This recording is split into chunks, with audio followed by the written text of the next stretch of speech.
Fala galera, olha eu aqui de novo, Rodrigo Melo na área. Olha o que a gente vai fazer hoje. Vamos relacionar a configuração eletrônica com a tabela periódica. Hoje eu sou professor de Química, porque no 8º ano eu aprendi tabela periódica. Mas não foi sozinho não, eu tive ela com minha professora, Áurea. Beijo tia Áurea, tamo junto pra sempre. Foi ela que me ensinou tabela periódica. E eu carreguei até hoje e digo pros meus alunos, pessoal, entende um pouco de tabela, que a tua química geral, a química do primeiro ano, fica muito mais fácil, fica muito mais tranquila. Então eu vou tentar passar para vocês um pouco da minha experiência com tabela, para ver se vocês também entram nessa vibe comigo, beleza? Vamos nessa. A tabela periódica tem tudo a ver com a distribuição. A localização de um elemento na tabela está relacionada à sua configuração eletrônica. Sabe aquele formato que você vê bonitinho da tabela? Tem gente que pensa, como que isso foi pensado? Claro, tem tudo a ver com a distribuição. Aquela distribuição do diagrama de Pauling consegue organizar os elementos de tal forma que dá aquele tamanho, aquele formato bonito da tabela periódica. Como é que é isso, Rodrigo? A camada de valência indica o período. Como assim? A camada de valência, ela vai dizer pra gente quantas camadas tem, quantos níveis tem dentro de um átomo. Então a quantidade de níveis é exatamente a quantidade ou o período que o átomo se encontra, que o elemento se encontra na tabela. E o subnível mais energético indica a família. O subnível mais energético vai dizer pra gente qual é o grupo, qual é a família que aquele elemento se encontra. Pera aí. Como é que funciona? Sabe o diagrama de Pauling? Todas as vezes que você vê alguém que termina com o subnível S, o que quer dizer termina? É o subnível mais energético. Significa dizer o quê? Tem uma explicação pra gente. Vamos pegar um exemplo aqui. Sódio. Sódio tem número atômico 11. Vou distribuir, viu? 1s2, 2s2, 2p6 e 3s1. Rodrigo, ele terminou com S? Sim. Só que vamos falar mais bonito, mais técnico. O subnível mais energético dele é o S? É. Isso quer dizer o quê? O período dele, ele é terceiro período porque ele tem 3 camadas. Primeira, segunda, terceira camada. Tá, e a família que ele se encontra, Rodrigo? Família 1A, ou grupo 1. Por quê? Porque ele tem um elétron na última camada. Olha que coisa bonita. Prazer, tabela periódica. Todo mundo que termina com S está aqui, no primeiro grupo e no segundo grupo. Mas eu vou abrir uma exceção, tá? Tem um cara aqui, que é o hélio. Ele está lá no finalzinho, mas ele também termina com S. E a gente vai debater nisso uma outra hora, quando falarmos um pouco sobre ligações químicas. Não é o momento, tá? Mas olha, S e aqui, o hélio também tem como subnível mais energético S. Beleza, Rodrigo? S1, S2... E é o caso ali, do hélio, que também é S2. Beleza? Simbora. Todo mundo que termina com P. Olha, quem termina com P quer dizer o quê? O subnível mais energético é o P. P vai até quantos elétrons? 1, 2, 3, 4, 5, 6. Então, enxofre é um bom exemplo pra gente. Distribui enxofre, Rodrigo. 1s2, 2s2, 2p6, 3s2 e 3p4. Quantas camadas? 1, 2, 3. O número de camadas é o período. Então fala pra mim, qual é o período? Terceiro período. Beleza. Rodrigo, família. A família é o número de elétrons da última camada. Soma 2 com 4, 6. Então qual é a família? Família 6A ou grupo 16. Vamos localizar isso na tabela? Bora. Olha pra cá. Todo mundo que termina com P1, P2, P3, P4, P5 e P6, lembrando do hélio que termina com S. Presta atenção. A tabela está começando a ter uma cara. S, P, o hélio lá em cima com S. Vamos brincar por aqui que tem mais coisas pra gente. Tem. Lá vai. Todo mundo que termina com D. A distribuição eletrônica indo até D significa dizer o subnível mais energético daquele elemento é D. Então vamos pegar um exemplo. Ferro. Ferro é amigo da gente, tá com a gente, toda aula tem ferro. Então como é que fica? 1s2, 2s2, 2p6, 3s2, 3p6, 4s2 e 3d6. Subnível mais energético é o quê? D. Rodrigo, o D são quantos elétrons no total? 1, 2, 3, 4, 5, 6, 7, 8, 9, 10. Ah, peraí. Se ele tem 4 camadas, é porque ele está no quarto período. Mas o subnível mais energético indica a família. E aí, Rodrigo, qual é a família que ele está? É o grupo 8 ou família 8B. Vai uma dica para vocês. Não se preocupem em localizar elemento de grupo B. Quais são os elementos de grupo B? São todos os elementos que terminam com o subnível D e com o subnível F, que é o que está aqui embaixo. Mas vê que bonitinho. 1, 2, 3, 4, 5, 6, 7, 8, 9, 10. Cada elemento desse grupo termina com um subnível D diferente. Por isso que a gente vai dizer, a tabela periódica apresenta no total 18 grupos, onde 2 estão aqui que terminam com S, 6 estão aqui que terminam com P e 10 estão aqui que terminam com D. Tá chegando lá. E digo mais, viu? Digo mais. Não vou dizer nada agora, não. Vou dizer mais não. Vou ficar quieto. Presta atenção aqui. Todo mundo que termina com F tá aqui, pô. Como eu tinha combinado com vocês. F1, F2, F3, F4 até o F14. Rodrigo, peraí. Por que tem D1 aqui? Foi um erro? Não. Eu vou mostrar a vocês. Esse D1, ele tem a ver com isso aqui, ó. A primeira família, ou o primeiro grupo, é o grupo dos metais alcalinos. Como é que a gente faz para entender quem são os metais alcalinos? A gente memoriza umas frasezinhas bem legais e guarda. Tipo assim, hidrogênio, lítio, sódio, potássio, rubídio, césio e frâncio. Aqui estão os elementos da família 1A, ou do grupo 1. Lembrando que o hidrogênio, ele não é um elemento da família 1A. Ele não é. Ele só está aqui porque ele tem um elétron na última camada. Como é que a gente faz para memorizar isso aqui? Vê que bonitinho. Hoje, Linac roubou César na França. Então você monta uma frasezinha e a coisa flui. Beleza? Ó, família 2A ou grupo 2. O que é que a gente tem? Família dos metais alcalinos terrosos. São metais alcalinos aqueles que você coloca em água e torna o meio básico, o meio alcalino. E terrosos porque são encontrados na Terra, tá bom? Olha o que a gente tem.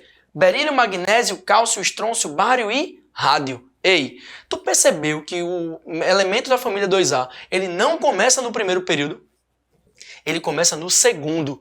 Só quem começa no primeiro período é o hidrogênio e o hélio, que vai estar aqui, ó. No finzinho a gente vai ver ele. Mas todos os outros começam no segundo período. Então, ó, como é que eu faço para memorizar? Lá vou eu. Bela Margarida casou com o senhor Barão Ratão. Olha que legal. A minha irmã, ela me ensinou uma frase. Quando eu ensinava para ela química, ela foi minha primeira aluna.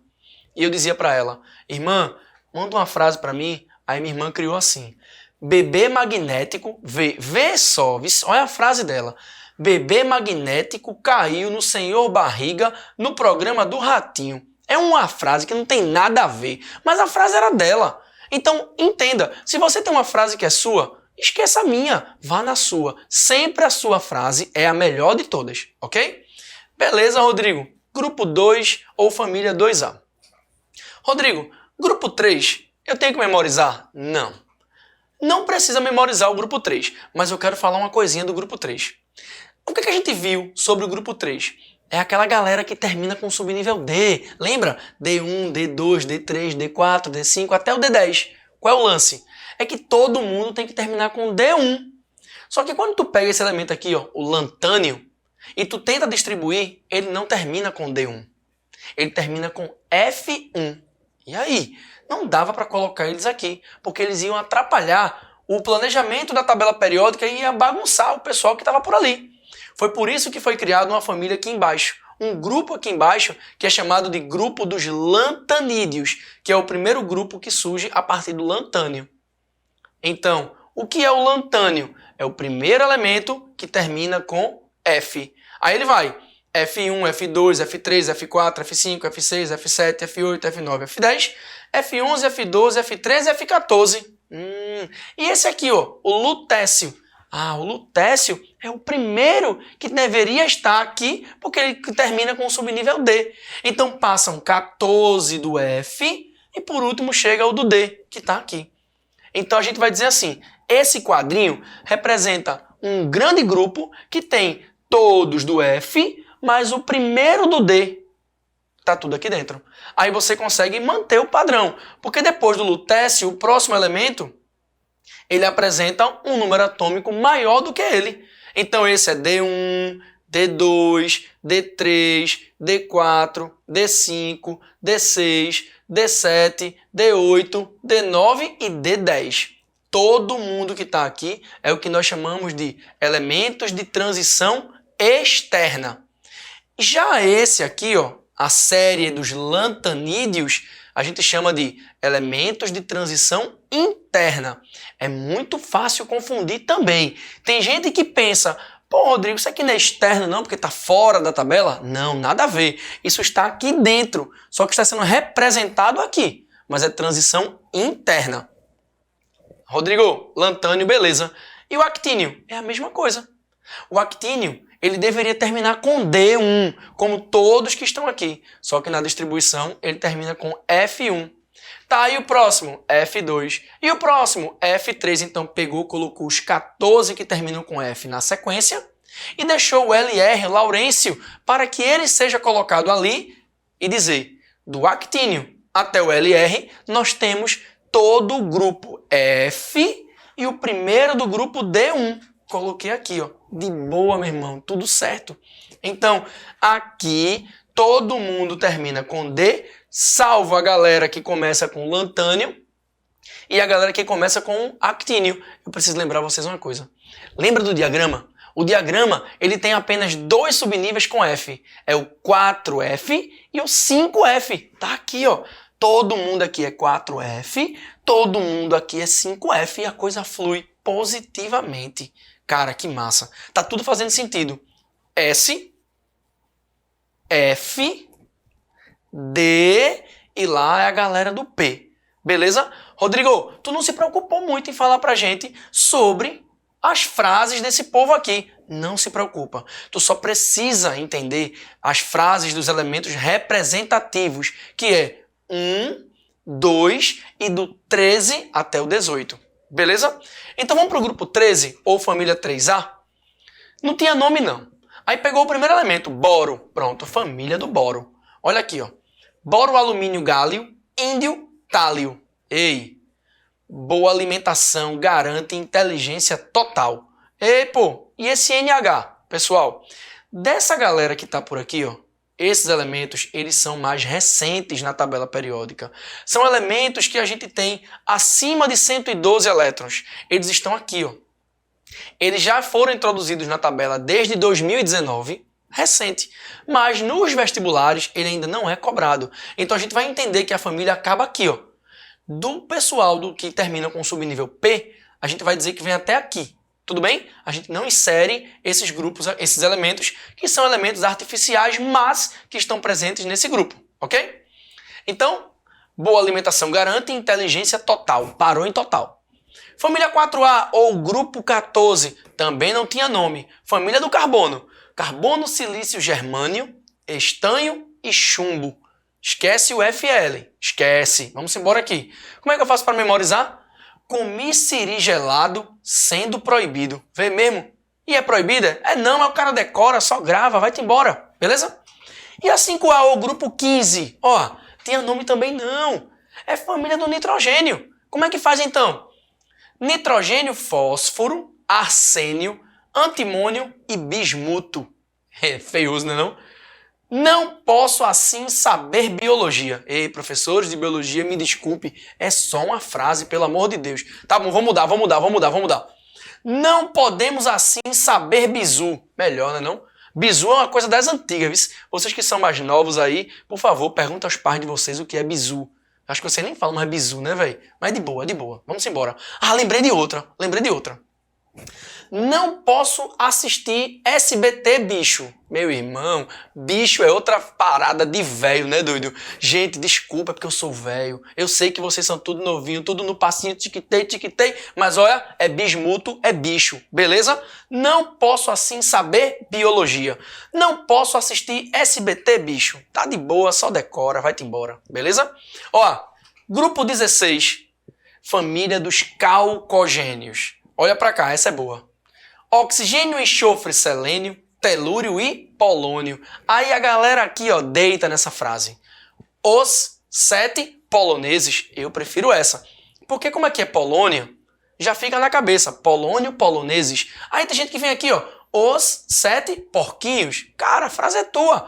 Os 7 pokémons. Sei lá, faz o que tu quiser. Eu vou usar poloneses. Beleza? E o grupo 17 ou família 7A, como é que é? Família dos halogênios. Ei, é halogênios com H, viu? Você vai precisar falar disso quando entrar lá na química orgânica, quando começar a estudar os compostos de carbono, que você vai falar dos haletos orgânicos. Haletos vem de halogênios. Ó, flúor, cloro, bromo, iodo e astato. Vê que coisa massa. Tu faz assim, ó. Ficou claro que a Brahma imitou a Antártica. Nossa, essa frase é das antiguidades, mas você não esquece, ok? E por último, grupo 18 ou família 8A, os gases nobres. A gente diz assim, ó. Hélio, neônio, argônio, criptônio, xenônio e radônio. Gases perfeitos. Perfeitos em relação a quê? A estabilidade da eletrosfera. Todos os gases da família 8A ou do grupo 18, eles não precisam fazer ligações químicas. Mas olha, eles não fazem? Faz. Mas não precisa. Isso é bem diferente. Vocês vão ver questões por aí que falam muito sobre xenônio. Foca no xenônio. Xenônio é um elemento do grupo 18, mas ele faz muitas ligações químicas, principalmente com flúor, para estabilizar flúor. Mas eu não vou entrar agora, já estou me empolgando, já quero ensinar ligações para vocês. Mas eu não vou entrar nisso agora não. Se liga. Hélio, neônio, argônio, criptônio, xenônio e radônio. Para não esquecer, Helena negou arroz a Karina e Xerém a Renata. Que massa, tá tranquilo. Rodrigo, e esse pessoal aqui é o pessoal mais novo, a gente não vai falar deles, ok? Sabemos que eles estão aí, sabemos que são artificiais, entraram na tabela a partir de 2019, mas a gente não vai falar deles, beleza? Cara, bora praticar? Quero praticar com vocês. Ele bota assim. A seguir, são fornecidas algumas informações sobre a coloração da chama das soluções preparadas. Galera, tem uma parada que a gente fala que é o teste da chama. Serve para você identificar a cor, através da cor, qual é o elemento que está sendo colocado. Isso representa uma transição eletrônica. Quando o elétron migra de uma camada interna para uma externa e retorna. Ao retornar, ele emite um fóton. Então vamos brincar? Eu quero brincar. Ele disse assim, a cor vermelha é para o elemento cujo cátion bivalente, cátion bivalente, possui 36 elétrons. Lá vou eu. Vou começar por aqui. Cátion bivalente possui 36 elétrons. Opa, se ele tem 36 elétrons, quando ele não era cátion, tu entende que ele tinha 38 elétrons? Ele tinha.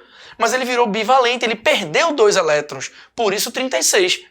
Peraí. Se ele tinha 38, perdeu 2, virou 36, hoje o número de prótons dele também é 38. Então eu vou distribuir o 38. Lá vai. 1s2, 2s2, 2p6, 3s2, 3p6. Eita, é o estrôncio. Cara, o estrôncio, beleza. E ele falou outra informação. Disse que o lilás é o elemento que tem a configuração 1s2, 2s2, 2p6, 3s2, 3p6 e 4s1. Peraí. Eu não tenho uma tabela periódica na prova. Eu tenho como saber quem é esse? Tenho. Por quê? Se ele termina com 4s1, é porque ele é da família 1A. Ele é um metal alcalino. Aí você faz assim, ó. Esquece todo mundo. Eu quero saber quem é ele. É fácil. Dá uma olhadinha.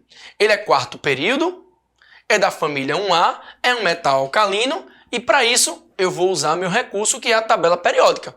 Metais alcalinos. Esquece todo mundo. Só quero os metais alcalinos. Esquece o hidrogênio. Agora me mostra os elementos. Está aqui. Primeiro período, segundo período, terceiro período, quarto período. Opa, olha quem é. Potássio. Então, eu já sei que esse elemento é o potássio. Tá tudo novo, ó. Tudo certo. Segue o baile. A coloração amarela é para o elemento metálico, que possui 3 níveis de energia. e apenas um elétron na camada preenchida. Opa, vamos lá, vamos lá. Lá vou eu, viu? Se ele tem 3 níveis de energia e só tem um elétron na última camada, então ele termina com 3s1. Eu sei quem é ele, eu sei. Mas o que é que eu sei dele de imediato? Bom, eu sei que ele tem 11 elétrons no total, portanto o número atômico é 11. Já é o sódio, Rodrigo. Já foi? Sim, já foi. E o verde? Verde é o elemento cujo ele é um metal alcalino terroso e está no 6º período. Ei, recurso, tabela periódica. Tira todo mundo, só me deixa o metal alcalino terroso. Por favor, revele o metal alcalino terroso. Ele falou que era de qual período? O 6º. É o bário. Acabou-se. Então, elemento bário é o que vai ter a coloração verde. Um resuminho bem legal pra gente. Estrôncio vermelho, potássio lilás, sódio amarelo e bário verde. Que massa, Rodrigo. Agora é o momento que a gente inicia as propriedades periódicas. E essas propriedades periódicas têm tudo a ver com a tabela. Se liga aí.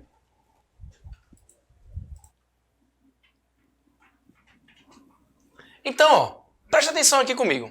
Propriedades periódicas. As propriedades periódicas, na realidade, a gente estuda várias delas. Mas se você focar na primeira que eu vou mostrar a você aqui, a primeira de todas é a mais simples, porém é a que consegue responder todas as outras.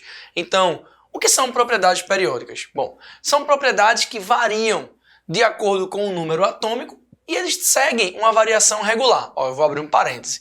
Não é tão regular assim não.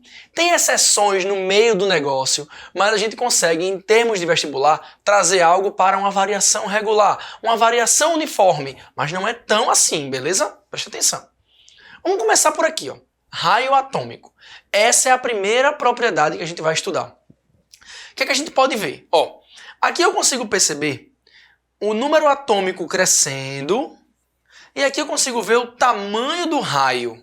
O que é que a gente vai analisar olhando esse gráfico? Vê-se. Eu vou pegar esse elemento aqui, ó, que tem um certo número atômico. À medida que esse número atômico vai aumentando, o raio vai aumentando.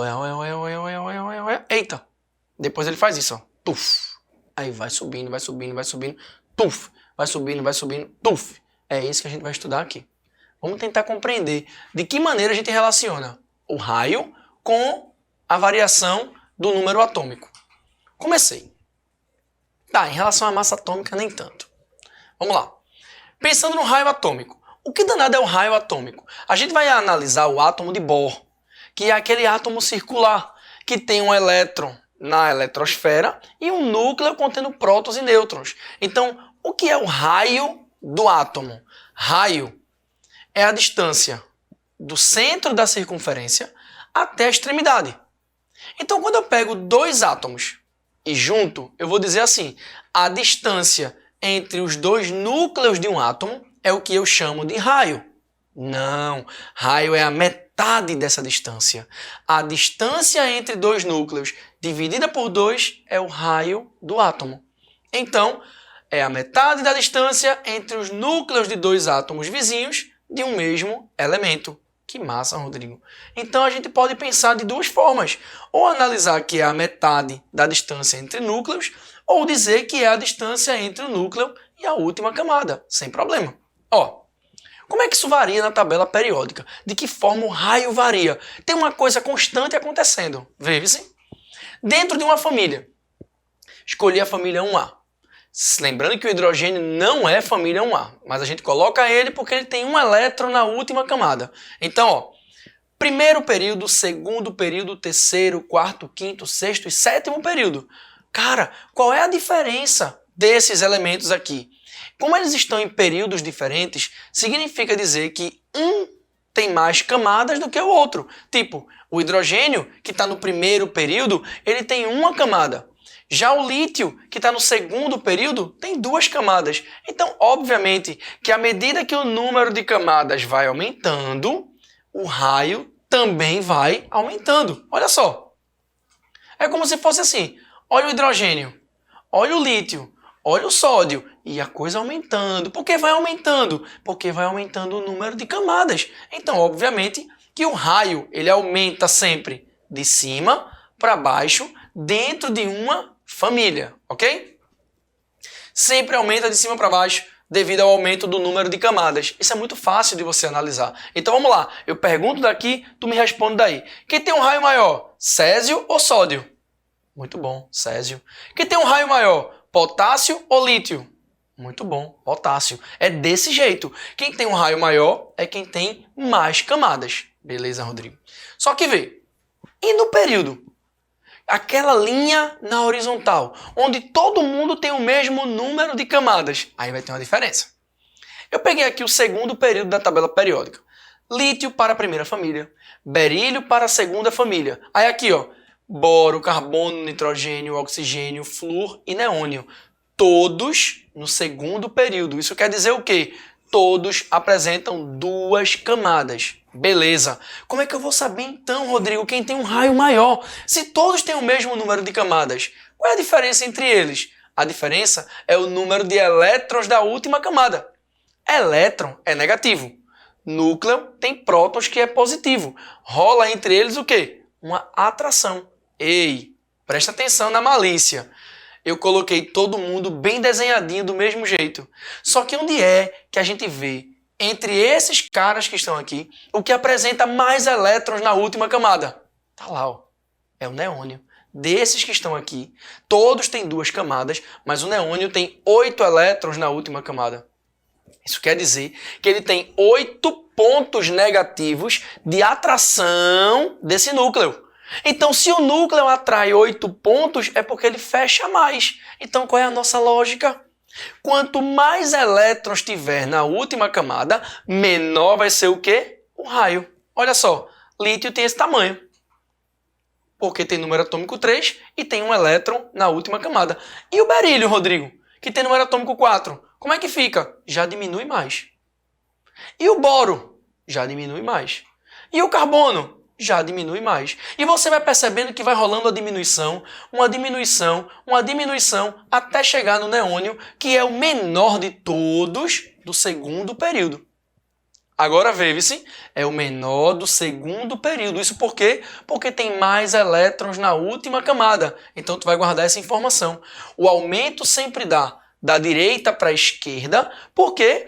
Porque da direita para a esquerda é o que tem mais elétrons na última camada. E quanto mais elétrons ele tem na última camada, maior vai ser. Quanto menos elétrons ele tem na última camada, maior vai ser o quê? O raio. Tá aqui, ó. Aumenta da direita para a esquerda devido à diminuição da carga nuclear. Opa! Então não posso esquecer. Na família, como é que o raio aumenta? De cima para baixo. Por qual razão? Porque aumenta o número de camadas, aumenta o raio. Beleza. Rodrigo, e no período, como é que o raio aumenta? Da direita para a esquerda. Por qual razão? Porque de lá para cá vai diminuindo o número de elétrons da última camada. E quanto menos elétrons eu tenho, menor é a atração. Quanto mais elétrons eu tenho, maior é a atração. Então ele fecha mais. Por isso que lá é menor, por isso que cá é maior. Beleza? Já entendi, cara. Tô bem demais. Resumindo, então, na minha família, quem é maior? O que está mais embaixo. No período, quem é maior? O que está à esquerda. Ei, eu vou tirar essa fila. Agora eu vou perguntar a tu. Eu e tu agora, tu responde daí. Quem tem um raio maior? Boro ou índio? Índio. Por que índio? Porque tem mais camadas que o boro. Quem tem um raio maior? Oxigênio ou telúrio? Telúrio. Por que telúrio? Porque tem mais camadas. Ei, quem tem um raio maior? Bromo ou gálio? Gálio. Mas ele não tem o mesmo número de camadas do bromo? Sim, mas o gálio tem menos elétrons na última camada. E quem tem menos elétrons tem um raio maior. No caso do bromo, como tem mais elétrons, ele atrai mais, ele fecha mais. Então o raio ele é o quê? Menor. Olha só, maior raio de todos, frâncio. O que está mais embaixo e mais à esquerda é o frâncio. Beleza? Rodrigo, e o cátion, velho? Tem como a gente analisar o raio de um cátion também? Tem, e é muito fácil de perceber. É muito simples, veja. O raio de um cátion, sempre comparando com o seu átomo. Pensa comigo. O átomo ele tem um número de prótons igual ao número de elétrons. É como se eu dissesse assim, cabo de guerra, prótons puxando elétrons, estão puxando com a mesma intensidade. Só que no caso de um íon sódio, o que está acontecendo? O íon sódio, que é um cátion, ele perde elétrons. Então, nesse cabo de guerra, eu vou ter mais prótons do que elétrons. Logo, os prótons que estão no núcleo puxam esses elétrons com mais força, fazendo o que com o raio? Diminuindo o raio. Então, a minha conclusão é, pensando em um cátion, olha só, analisa o átomo de sódio, vai até 3s1. E como é que funciona o Na+, que é o cátion? Perde aquele um elétron ali que a gente já viu, isso aqui em distribuição eletrônica. Então, feita a distribuição, remove esse elétron da última camada, olha só, e essa é a distribuição do cátion sódio. Comparando o cátion sódio com o átomo de sódio, eu percebo que ele perde um elétron, logo ele perde camadas. Então esse aqui ó, tem mais camadas do que esse aqui. Então sempre o átomo tem um raio maior do que o seu cátion. Sempre o cátion é menor do que o átomo, ou seja, o átomo é maior que o seu cátion. Filé demais, Rodrigo. E no caso do ânion, cara, pensa comigo. Pensa no elemento eletricamente neutro. Enxofre, número atômico 16. Cabo de guerra, 16 prótons, 16 elétrons. Tá todo mundo puxando, ó, igualzinho, 1 para 1. Só que eu quero falar do enxofre iônico, comparando com o enxofre atômico. Aqui eu tô falando do enxofre 2-. É o enxofre que ganhou 2 elétrons. Opa, cabo de guerra tem lá, ó, 18 elétrons. E aqui tem 16 prótons. Não é o próton que atrai o elétron? Então eu tenho mais elétron do que próton. Já deu confusão. Já deu confusão porque o enxofre aqui, quando ele ganha 2 elétrons, ele passa a ter agora 6 no subnível P, portanto 8 elétrons no total. E aí quando eu penso no raio, eu digo o quê? Cara, no íon, ânion, os prótons não conseguem atrair os elétrons com a mesma força do átomo. Então, com certeza, o ânion é maior do que o seu átomo. Olha aí, ó. Sempre o ânion é maior do que o seu átomo, ou seja, sempre o átomo é menor que o seu ânion. Rodrigo, tô bem demais, pô. Tô bem demais em propriedades periódicas, porque eu já entendi raio. Então eu já entendi todas. Vou te mostrar. Energia de ionização. Não vá ao pé da letra. É a energia para virar um íon. Não. Diga assim. É a energia necessária para um átomo remover um elétron. Ou seja, ele vai virar um cátion. Ele não vai virar um íon. Ele vai virar um cátion. Por que eu não posso generalizar? Porque existe também o íon chamado de ânion, que eu não posso dizer então que a energia de ionização é para virar ânion. Não, é só para virar cátion. É perda de elétrons. Então, é a energia necessária para se retirar um elétron de um átomo neutro no estado gasoso. Eu coloquei uma equação só para ficar mais matemático o negócio. É tu pegar aqui ó, um átomo, imaginar uma energia absorvida e ele vai virar o quê? Um cátion. E nessa formação de um cátion, ele libera um elétron, perde um elétron. Inclusive, a gente chama esse processo de oxidação. Beleza? Olha só. Como é que isso varia na tabela? Estamos falando de quê? Da energia de ionização. De que forma isso varia na tabela? Vê que legal, viu? Estou olhando de novo a primeira família. Metais alcalinos, lembrando que o hidrogênio não é da família 1. Ah, preciso falar disso direto. Tem uma piadinha, para tu não esquecer. A piadinha é assim, ó. O carbono foi preso. O que disseram para ele? Ah, você tem direito a 4 ligações. Beleza, piadinha besta, todo mundo já ouviu. Aí uma vez fizeram uma outra, que era assim, ó. Hidrogênio foi preso. O que disseram para ele? Ah, você tem direito a 1 ligação. E o que foi que ele disse para o delegado? Eu vou ligar para quem se eu não tenho família? Que triste, né? É verdade. Mas essa é a situação do hidrogênio. Lembra disso, o hidrogênio não tem família. Se ele for preso, ele não tem para quem ligar. Presta atenção, tá? Rodrigo, família, como é que funciona então? Ó, estamos falando da energia, tá? Pensa comigo, eu vou relacionar essa energia com o raio. Tem como? Claro que tem, pô! Porque eu tô falando do elétron saindo de um átomo. Quem é que prende o elétron no átomo? O núcleo. Peraí, Rodrigo, não, me ajuda. Pessoal, o átomo é pequeno, O elétron vai ser removido. Ele está muito próximo do núcleo. Tem uma atração poderosa aqui. Tu entendesse? Esse elétron, para sair daqui, ele precisa de muita energia para ser mais forte do que a atração do núcleo. Ei, e quando o raio é grande e o elétron quer sair, para ele sair, ele já está bem distante do núcleo. Então ele consegue sair desse átomo sem gastar muita energia. Então já posso dizer o seguinte, mano, se o átomo é pequeno, ou seja, se o raio é menor, ele precisa de mais energia para liberar o elétron. Agora, se o raio é grande, esse elétron sai com mais facilidade. Ele gasta menos energia para sair. Acabou, pô, acabou. Olha para cá. Peguei todo mundo da família 1A. Olha que coisa bonitinha. De novo, estou relacionando com o raio. E eu estou vendo que esse cara aqui, ó, tem um raio menor do que esse cara aqui. Beleza. E aí? E aí que quanto for menor o raio, mais difícil é a remoção do elétron. Logo, mais energia é necessária para que esse elétron saia do átomo. É assim que funciona. Então o aumento é o contrário, é de baixo para cima. Beleza, Rodrigo, que massa.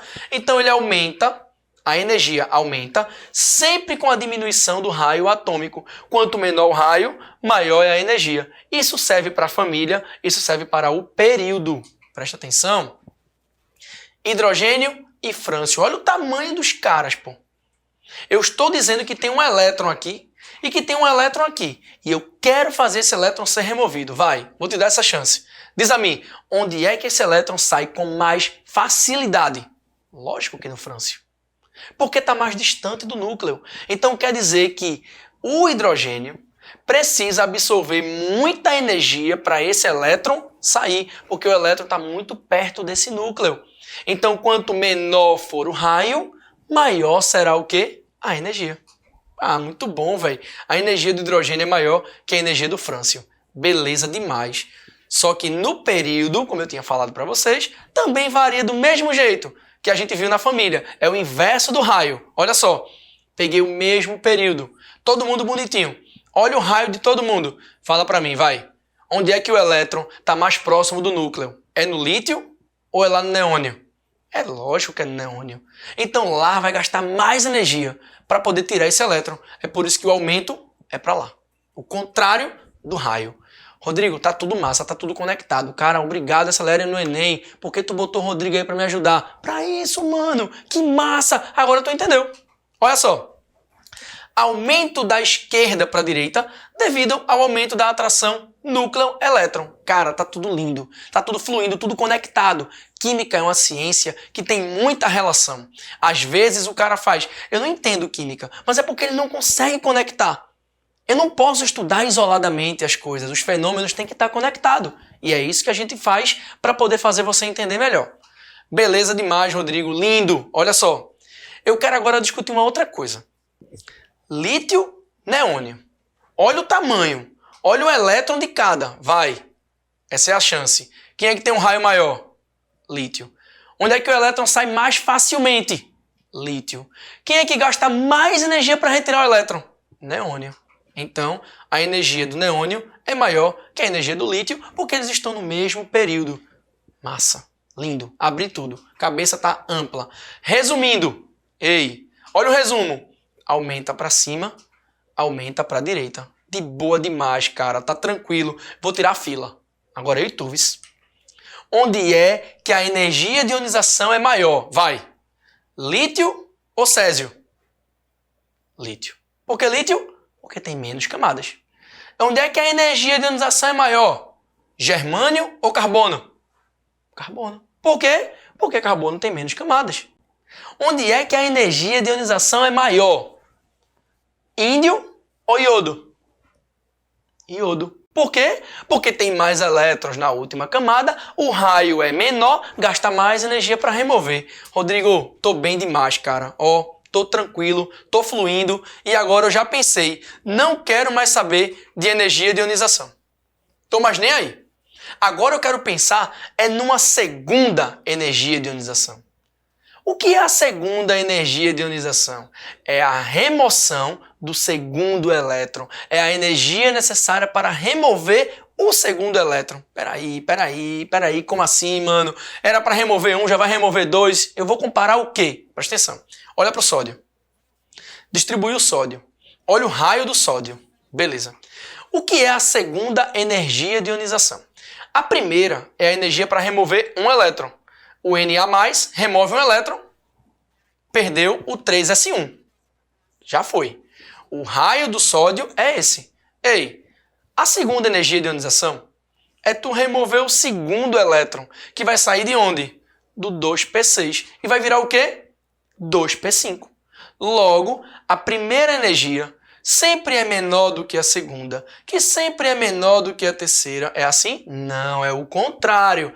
Tá entendendo que à medida que o elétron vai saindo, o raio vai ficando cada vez menor? Então, consequentemente, a gente vai vendo que vai necessitando de mais energia para retirar o elétron. Por isso que a segunda é maior do que a primeira, a terceira é maior do que a segunda e assim vai até N energias que for suficiente para retirar esse elétron. Por quê? Porque o raio vai diminuindo à medida que eu vou tirando mais elétrons. Pô, de boa, Rodrigo. Vamos fazer um exemplo aqui? Olha só, eu tenho elementos e tenho primeiras energias de ionização. E eu quero saber quem é quem. Olha para potássio, olha para cálcio, olha para iodo. Pensa comigo, eu consigo relacionar isso com as camadas. Peraí, Rodrigo, iodo? Iodo tem mais, pô. Sim. Vamos lá. Raio do potássio e raio do cálcio, ambos têm 4 camadas. Parece que são iguais, mas entre eles, quem é maior? Ah, Rodrigo, o potássio é maior do que o cálcio, uma vez que ele tem menos elétrons na última camada. De boa. Só que vê, entre iodo e potássio, quem é maior? O iodo, vai. Por quê? Porque iodo tem mais camadas, tem 5 camadas. Então a gente pode fazer o seguinte. De todos, o cálcio ele vai ter a energia 590, potássio 490, iodo 1080. A energia relacionada com o raio. Tudo bem? Quem é que tem o maior raio de todos? Iodo. Iodo com o maior raio, iodo com mais camadas, iodo liberando elétrons. Cara, tá lindo. Seguiu. Afinidade eletrônica. Mano, vê só. É muito fácil de confundir afinidade eletrônica com energia de ionização. Muito fácil. A afinidade eletrônica, ela tem a ver com o quê? Com a capacidade de atrair o elétron. Só que a atração do elétron se dá pela perda de energia. Vê que coisa bonitinha. Então, ó, vamos liberar uma certa energia para que esse elétron entre. Olha a posição do elétron, olha a posição da energia. Na hora que a gente estudou a energia de ionização, isso aqui estava invertido, tá? Beleza? Simbora então. Então eu quero tirar o elétron, eu quero remover esse elétron. Como é que a gente faz? Uma bola de futebol, uma bola de tênis. Olha os tamanhos delas. Beleza. Olha só, eu tenho um elétron aqui. E ele vai ser atraído mais fortemente para a bola de futebol ou para a bola de tênis. Obviamente que vai ser para a bola de tênis. Por quê, Rodrigo? Porque quem atrai o elétron é o núcleo. E esse núcleo, ele está muito próximo desse elétron, porque ele é um átomo pequeno. Aqui não, o átomo é grande, o elétron ele está mais distante, então ele vai ser atraído com mais intensidade para essa bolinha. De boa demais, Rodrigo. Olha que coisa massa. Se fosse trazendo para o átomo, o elétron vai ser mais fortemente atraído para onde? Para lá.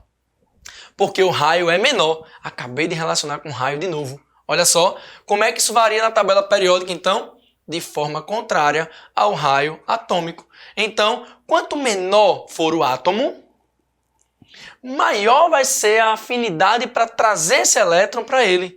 Então, Rodrigo, na tabela periódica, como é que ela cresce? Para cima e para a direita é o mesmo crescimento da energia de ionização. Muito embora os conceitos sejam diferentes, mas a ordem de crescimento na tabela é igual. Preciso só chamar a atenção de vocês para os elementos como esses aqui, ó, da família 8A, que não apresentam afinidade eletrônica, e eu preciso falar que o cloro é o elemento com maior afinidade eletrônica, muito embora a gente ache que seja o flúor, beleza? Um exemplo, temos aqui 5 reações. Fiquem atentos a esses estados físicos, fiquem atentos à forma que você está percebendo a reação e veja o que é que dá. Primeira reação, a gente tem aqui, ó, Na mais Cl-, dando NaCl com uma certa energia para que isso aconteça. Então, ó, a primeira reação ela é chamada de sublimação. Por que sublimação? Porque eu tenho um sódio sólido virando sódio gasoso. Beleza.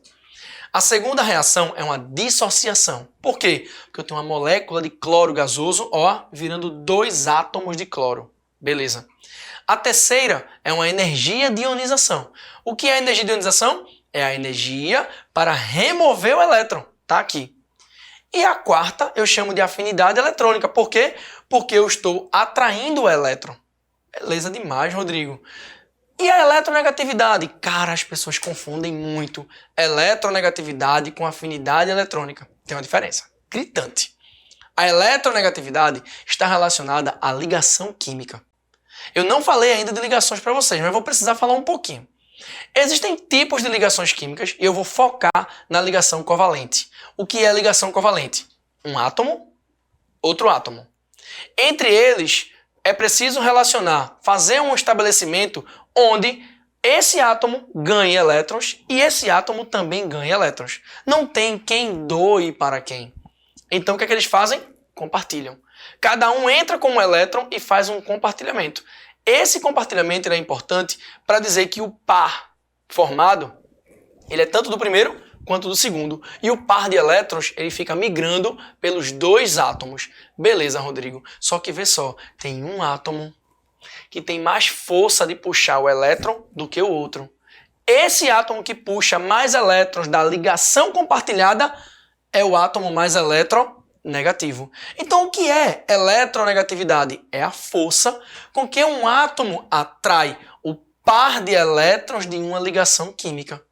Então eu vou repetir. 2 átomos. Eles compartilham elétrons. O par de elétrons é tanto da esquerda como do da direita. E o par de elétrons fica permeando pelos 2 átomos. Beleza, Rodrigo, estou entendendo. Só que vê, um deles tem mais força de puxar o par de elétrons do que o outro.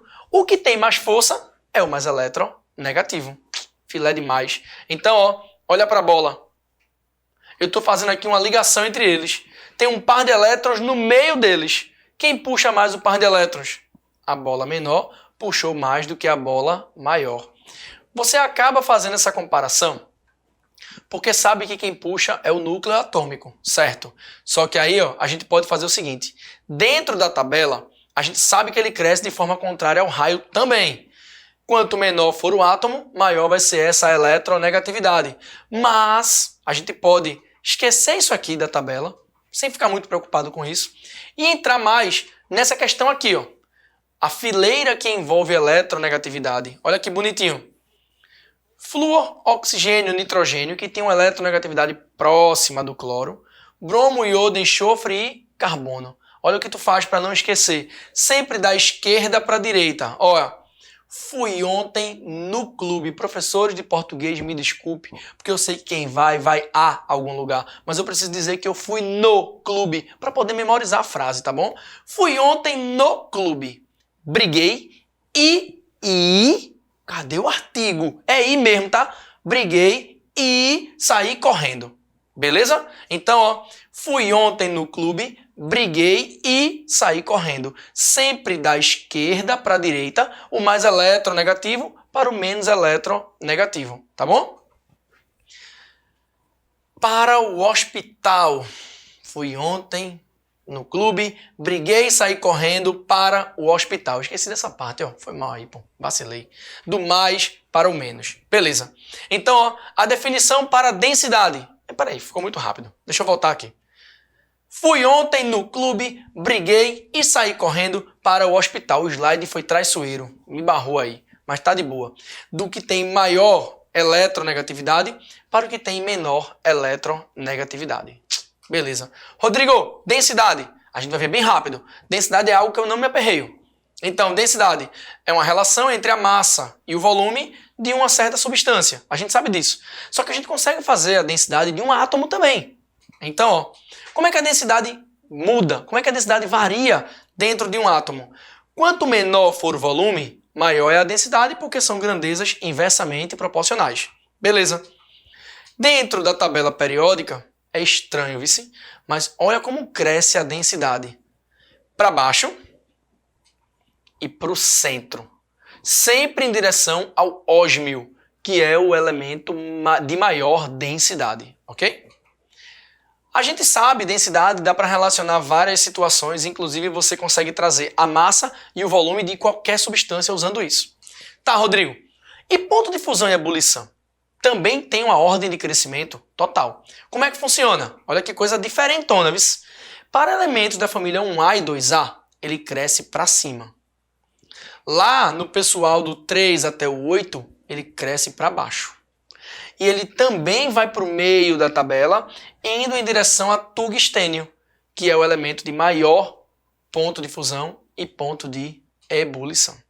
Pessoal, eu fico por aqui mais uma vez com vocês. Agradeço muito esse momento e espero que vocês tenham aproveitado. Qualquer coisa, entre em contato comigo, fala comigo pelo Instagram e a gente vai se falando, tá bom? Um super beijo para vocês. Valeu demais!